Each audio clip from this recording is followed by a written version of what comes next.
Twelfth class में जीव विज्ञान का दूसरा लेसन है आपका पुष्पीय पादपों में जनन। इसको पढ़ने से पहले ये आवश्यक है कि हम पहले पुष्पीय पादपों में जो जनन अंग हैं उनको ठीक से पहचानें। एक सामान्य पुष्प में 4 मुख्य अंग पाए जाते हैं।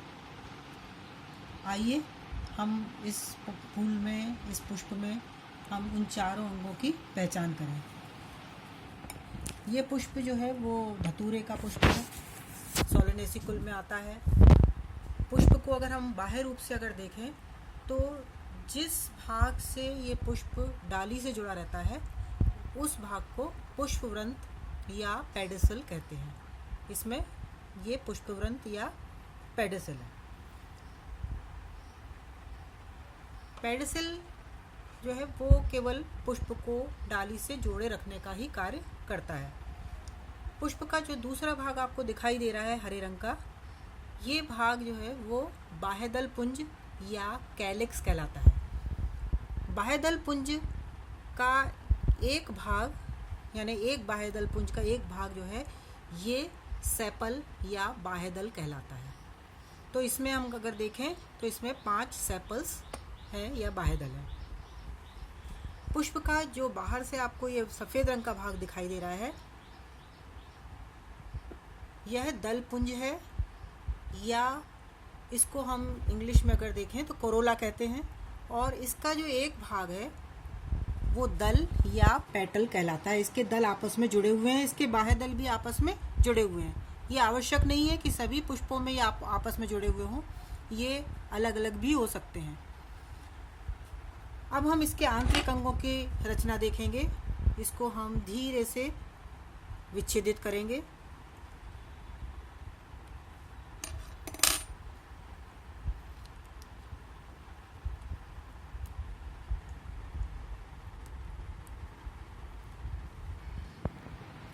ये देखिए बाह्य दल को हमने विच्छेदित करके अलग कर दिया है।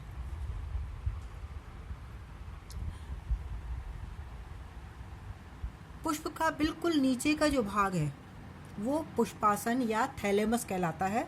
पुष्प के सभी अंग थैलेमस के ऊपर स्थित रहते हैं। तो नीचे जो ये वाला भाग है, नीचे वाला भाग, ये पुष्पासन या थैलेमस कहलाता है। बाह्यदल पुंज को हम अलग कर चुके हैं। अब ये दल पुंज है और इसको भी हम अलग करते हैं।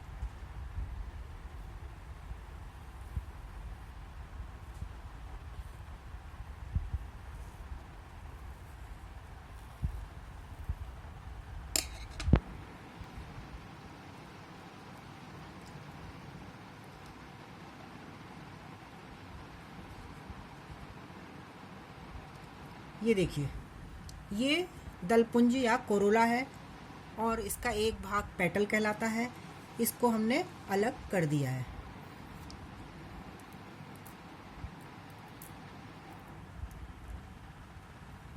ठीक है, अब आप इन भागों पर ध्यान दीजिए। ये जो 5 भाग आपको दिखाई दे रहे हैं ये पुष्प के नर जनन अंग को प्रदर्शित करते हैं। पुष्प के नर जनन अंग को प्रदर्शित करते हैं और इसे हम एंड्रोशियम या पुमंग कहते हैं। ये एंड्रोशियम या पुमंग है। तो इसमें 5 जो हैं वो आपको पुंकेसर दिखाई दे रहे हैं। 1 2 3 4 5 पुंकेसर आपको दिखाई दे रहे हैं। इन पुंकेसरों को भी हम अलग करते हैं।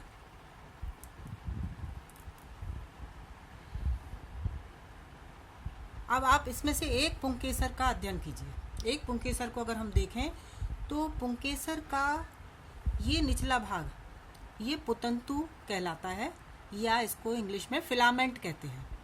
फिलामेंट ये जो ऊपरी भाग है ये परागकोश कहलाता है या एंथर कहलाता है। तो ये हो गया फिलामेंट, ये परागकोश या एंथर है। और फिलामेंट और एंथर के जो जोड़ने के स्थान है ये वाला स्थान ये पूरा कनेक्टिव या योजी कहलाता है। ये एंथर को फिलामेंट से जोड़ने का कार्य करता है।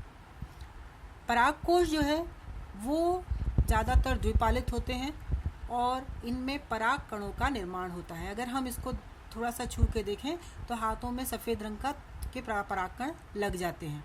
तो इनमें परागकणों का निर्माण होता है और ये परागकण ही नर जनन कोशिकाएं या मेल गैमीट्स हैं।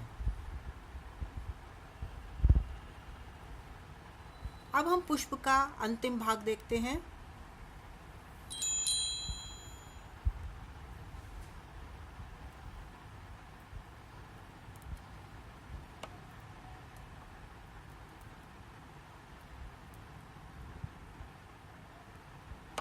ये पुष्प का मादा जनन अंग या गायनोशियम है।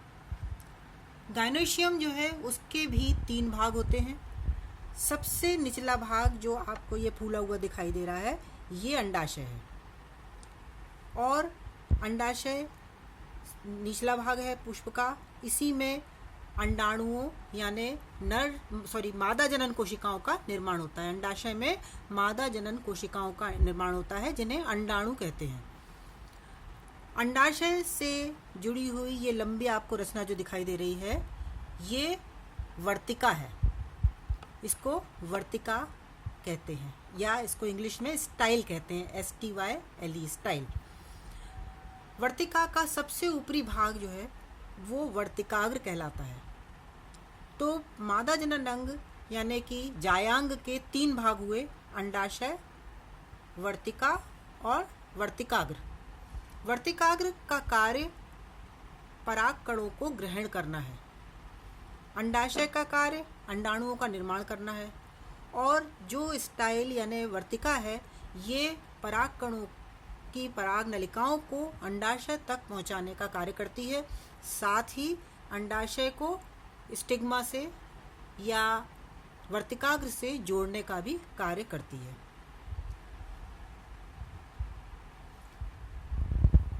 तो अब आपको पुष्प के 4 भाग समझ में आ गए होंगे। बाह्यदल पुंज, दल पुंज,